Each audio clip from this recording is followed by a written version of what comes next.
What's crack-a-lackin'? Welcome in to My Mind is a Weapon Fantasy Football Show. Welcome into episode 165, everybody. This episode is going to be my tight end week 13 tier rankings, top 30. Before we dive into it, guys, make sure you smash that like, make sure you smash that subscription button, turn that bell on. It helps me out a ton more than you know. And I grinded all my content back up, all my files back up. I'm probably not going to get the start sits for the rest of the season. It has been an absolute grind this week. Early happy Thanksgiving to you and your families. I will be live tomorrow morning on Thanksgiving, an hour before the kickoff, answering all your guys' questions for week 13. I'll have two special guests on there as well. I'll have Big Draft Energy and Michael Rip, two amazing fantasy football minds that are going to join as well. And if you guys cannot make the live show, you can drop any comments you want down below. I try to answer every single one of them to help you get that weekly win and get you that ultimate goal of a championship, guys. And if you want to check out my defense, kicker, quarterback, running back, wide receivers, all those are out before the Thursday kickoff. I got it done. It was an absolute grind weekend. And let's dive in, grind week, and let's dive into my week 13 top 30 tight ends. So if you guys are new to the channel, this is the new and revamped week 13 tight end board here. Usually at the bottom, you'll see the players that are on a bye. There's no one on a bye this week. We survived BYEMAGGEDON part 1. We're about to hit BYEMAGGEDON part 2 next week. It's going to be absolutely wild. Now, let's dive into my number 1 tight end of the week, and it is going to be Trey McBride. And it is absolutely crazy to me that Trey McBride has no touchdowns on the season right now, and he's tight end 3. That is how much volume he is getting. He is the wide receiver 1. It is not Marvin Harrison Jr. He is the go-to guy for Kyler Murray. Now, you're going to get the Minnesota Vikings. The Minnesota Vikings are a great defense, but they are very, very weak versus the tight end position. They've given up number 1 tight ends like 3 times this year. So when you look at these numbers right here, it says they're 10th versus the tight end, giving up 10.7, 14th in the red zone, 46.6 yards, which is top 15 there, and a 20% chance of a touchdown. They've gotten better the past couple of weeks here because of the matchups. They haven't faced a fierce tight end. I expect Trey McBride to get his first touchdown of the season here and be tight end 1 on the week. Number 2 is going to be George Kittle, and this one's kind of like temper your expectations here, right? Because Purdy's been practicing, back-to-back days here, light practice, light throwing, only threw like 2 attempts today is what they said in the update, which is kind of crazy to me. But you're getting the Buffalo Bills here in a snow game, which is what the weather looks like now. That could possibly change here. Now, the Buffalo Bills, versus the tight end right now in the season, they give up 11.7. They rank 18th, 25th in the red zone, so the touchdown upside is high. 44.6 yards and a 30% chance of a touchdown. But I'm going to give you an example here. So, in a game where it's a snow game, like look back at the Steelers Cleveland Browns game, right? First snow game of the year. Pat Freiermuth was not supposed to be a great play in that game, but he became one because it's a snow game. You're going to have short passes. It's going to be quick. It's going to be really ugly gameplay. It's not going to be a lot of deep balls. That's where George Kittle lives, is across the middle, and he's been absolutely lights out this year. He's going to be my tight end number 2 on the week. Tight end number 3 is going to be Brock Bowers. The Las Vegas Raiders are pretty much done for the season, but this guy's going to see 10 targets a game. And look at the last 2 weeks, 16 targets, 10 targets. Now you get the Kansas City Chiefs, right? The Kansas City Chiefs ranked 29th versus the tight end, giving up 15.2. They ranked 12th in the red zone, but they've been moving up. Their defense has been getting better versus the tight end. They used to be dead last in every category. So, but they still give up 72.5 yards, which is the most on the season, dead last there, and a 30% chance of a touchdown. And you're probably going to have McDuffie out there on Jacoby Myers. And I know Jacoby Myers survived Pat Surtain last week. I don't see that really happening with the Chiefs here. I think they're going to key on Jacoby Myers a little more in this game, and Brock Bowers is going to be the focal point. He's my tight end 3 on the week. Tight end number 4, and it's crazy. We got to pull up 2 of them here. This is the first time I've done this in a tight end video.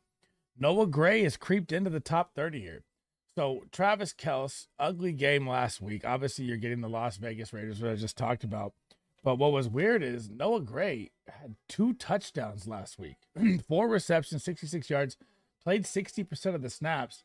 I know I'm not going to say, smash start him over Travis Kelce or anything like that. But when you're looking at it, Travis Kelce still saw 8 targets, 6 receptions, 62 yards, just didn't get the touchdown, right? So when you're going up against the Raiders, this is your pot of gold for both these tight ends. They rank 30th. They give up 15.7 points to the tight end a game. 31st in the red zone, second last versus the tight end. 61.5 yards, bottom 5 in the NFL in yards, and a 60% chance of a touchdown. I expect Travis Kelce. And, I mean, if you need a plug and play Noah Gray, the matchup is not better, but I still don't trust it. But I expect Travis Kelce to have a big game here. Tight end number 5 finally had his breakout game. TJ Hawkinson is starting to get a little more ramped up here, right? So you saw it through the first 3 games, and I was getting worried about it. If you've subscribed to my channel or watched my videos before, I was like, he's played 3 games and not over 50% of the snaps, and his snaps were the same. So they had a game against Chicago. There was a big game. Finally bumped his snaps above 50% to 68%. Saw 9 targets, 7 receptions, popped the century mark. Great game for him there. Now you get the Arizona Cardinals. The Arizona Cardinals are great versus the tight end. They rank 7th, giving up 9.9 points a game. They rank 9th in the red zone, so a top 8 overall defense. 44 yards allowed, which is top 10 as well, and a 10% chance of a touchdown. But when you have Jettas, when you have Addison's popping off, when you have Aaron Jones who's popping off, there's so many things to worry about here that I still like TJ Hawkinson. He's an elite tight end as a top 5 tight end this week. Tight end number 6 for me is going to be Kyle Pitts, and they're coming fresh off the bye. I know that Kirk Cousins has had a couple struggles here back-to-back. They get the Los Angeles Chargers, and the Los Angeles Chargers is a very good defense. If they have any weak spot, it is versus the tight end. They rank 11th, giving up 10.7.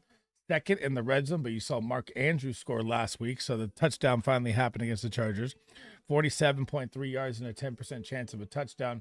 They're going to have to worry about Drake. They're going to have to worry about Mooney. They're going to have to worry about Bijan. Kind of the same situation TJ Hawkinson's in, and the Chargers are weak across the middle, so this is why I like Kyle Pitts as a baller tier tight end number 6 this week. Tight end number 7 is going to be David Njoku. And this is kind of the same situation here. These are like the top defenses you're going up against. You're going up against the Denver Broncos here. And if they have any weak spot, it is versus the tight end. This is just like the Chargers.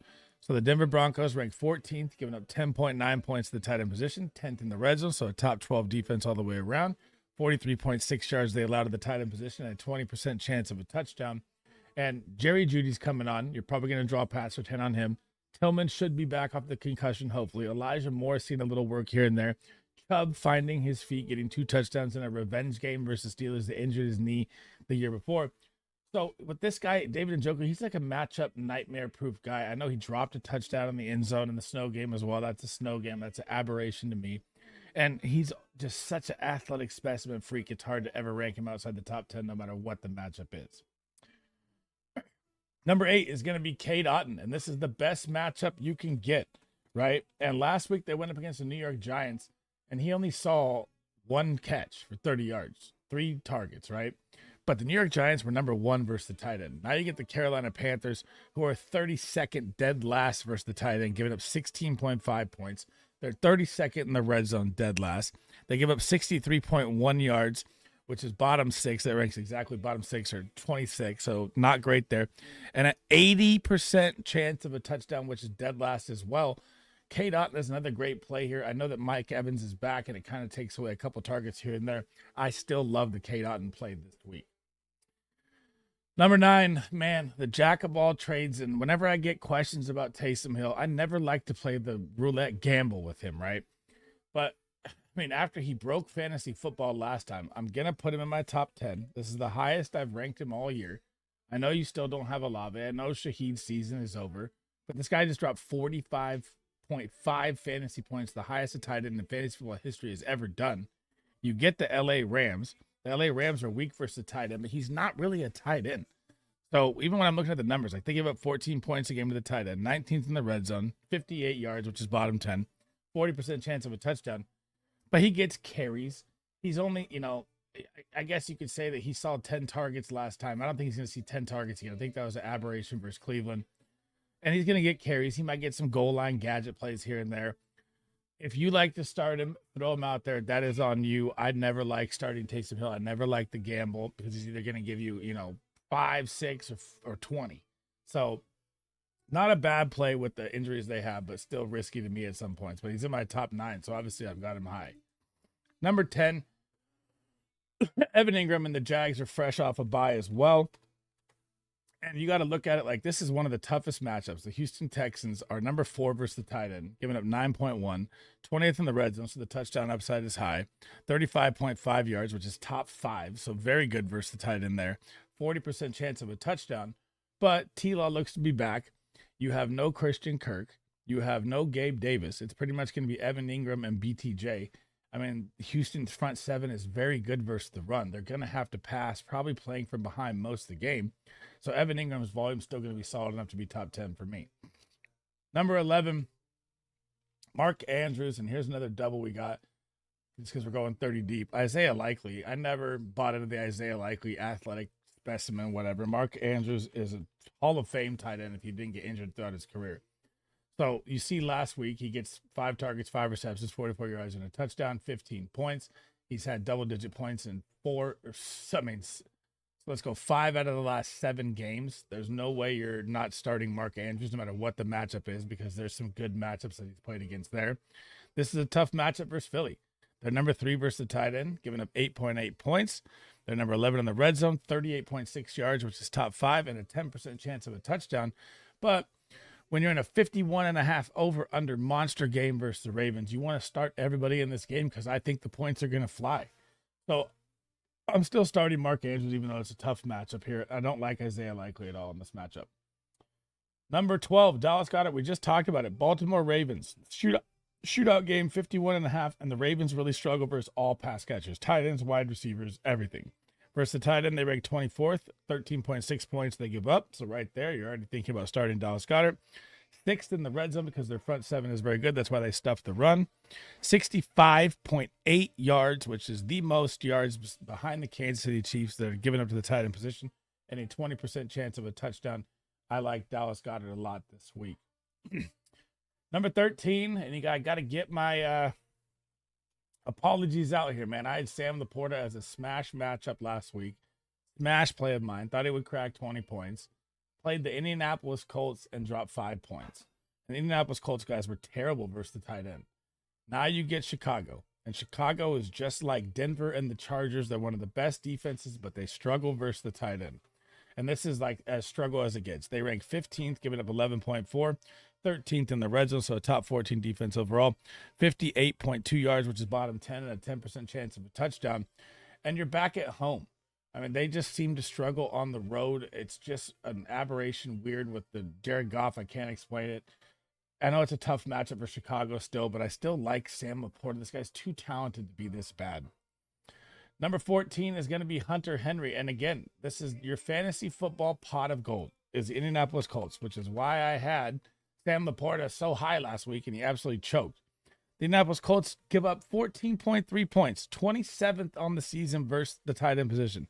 30th in the red zone, 3rd worst.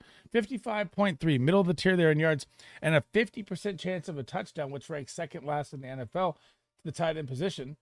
I like Sam Laporta last week. I'm still going to like Hunter Henry. I know he's become the security blanket for Drake May, leads them in targets, leads them in pretty much every single receiving category there is. That's why they paid this guy.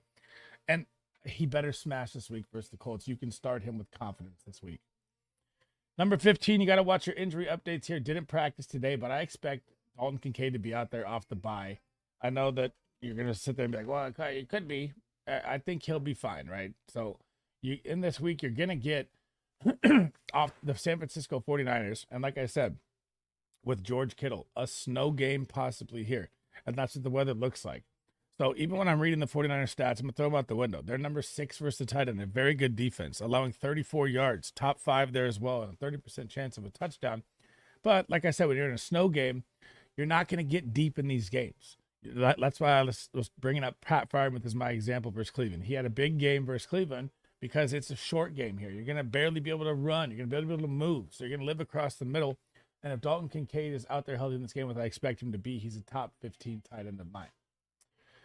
Tight end number 16, the touchdown-dependent Tucker Kraft. So it also looks like Romeo Doubs ruled out in this game, so that could give him a couple more targets here and there.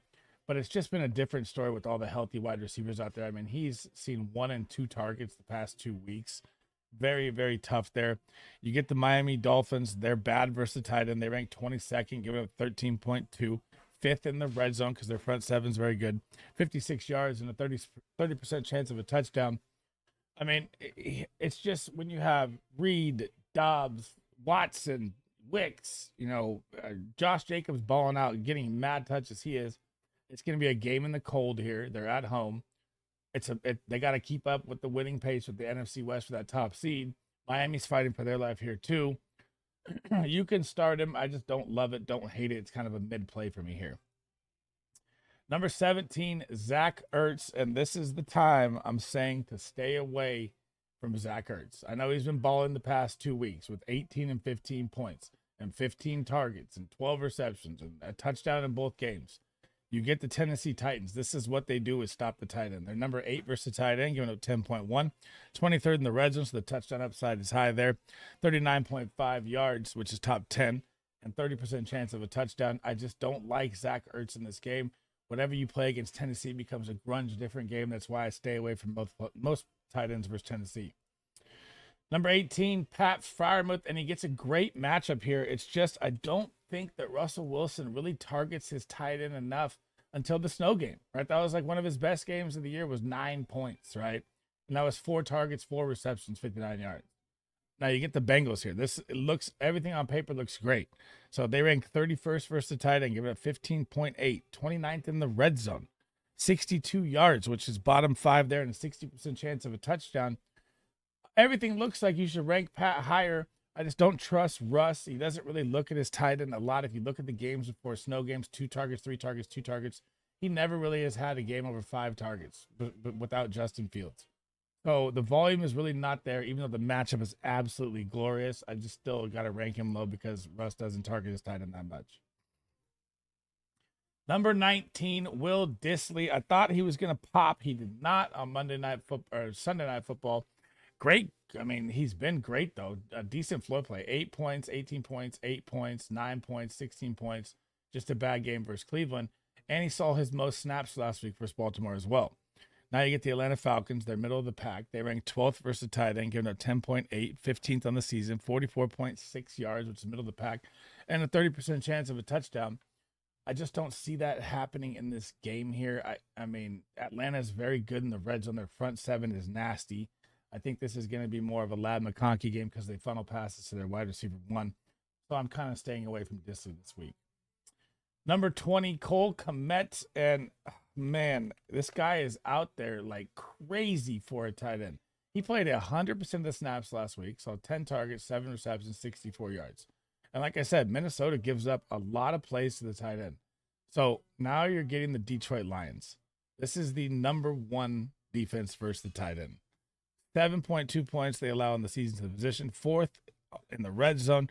31.7 yards, the lowest amount of yards allowed to the tight end position, and a 10% chance of a touchdown. I know Shane Waldron being gone, the offense has opened up. Caleb Williams has looked better. You could say he was a security blanket last game, but the Minnesota Vikings give up tight end 1 numbers all the time. So that's just a matchup-based thing here. This is going to be really, really rough versus the Detroit Lions. I do not like Cole Kmet this week. Number 21, Jake Ferguson. I just saw that he's ruled out, so put Luke Shoemaker right here in this spot, guys. Right at 21. Because the New York Giants are no joke versus the tight end. This is the number 2 team versus the tight end, giving up 7.6. Look at K-Dot last week. Absolutely locked him up. They get a 3rd in the red zone, 1.1 points, 35.3, top 5 in yardage, and a 10% chance of a touchdown.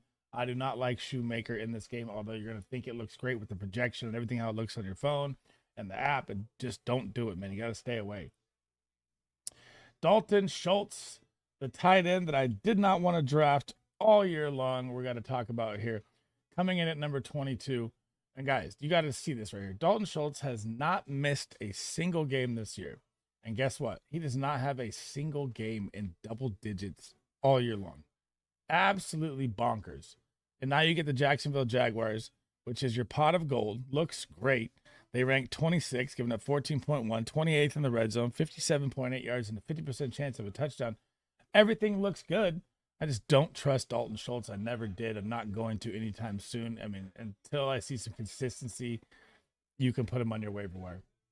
Now, these last guys, we're going to go through quick here because you're not really going to start these guys when every tight end is playing. I'm not even going to read the stats. Mike Gesicki at 23. He has a good matchup here You know, the Steelers. The Steelers are like the Bears. They're like the Chargers. They're like the Broncos, right? It's a great defense. If they have any weak spot, it's the tight end. Don't like Mike Gesicki with T. Higgins really out there. Theo Johnson, another one is my 25th. 26th, Jawan Johnson. 27th, Tyler Conklin. 28th, Isaiah Likely. Chigga with a 70-yard bomb last week. That's an aberration. I don't trust that.